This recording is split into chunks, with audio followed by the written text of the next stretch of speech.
Най-накрая, тази почистваща машина за канали с високо налягане пристигна. Вече не е нужно да викам за помощ, когато тръбите ми са запушени. Просто я свържете с водоструйка и дюзата ще се придвижи автоматично, отстранявайки запушванията и мръсотията. Ако вашата канализационна тръба или тоалетна е запушена, тази почистваща машина за канали може лесно да реши проблема.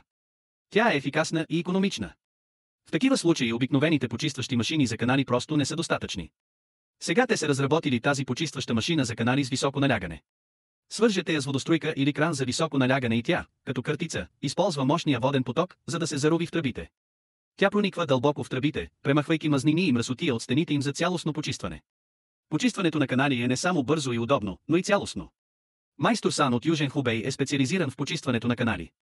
Миналия месец той спечели близо 10 000 юана. И е просто новак. Сега, когато времето е горещо, водосточните тръби в домовете и ресторантите се нуждаят от почистване. В противен случай те ще се запушат през дъждовния сезон. Така че сега има много работа. Една работа може да донесе стотици, дори хиляди. Той използва машина с регулируемо налягане за почистване на водосточни тръби с всякакви размери. Поел е няколко задачи, за да си възвърне инвестицията. На тези, които вече са закупили, искрено се извинявам. Казах ви да чакате, но не ме послушахте. Всички казват, че вече е много евтино. Кликнете върху връзката подолу, за да видите днешната цена. Този маркуч за почистване на канали под високо налягане се доставя директно от фабриката днес.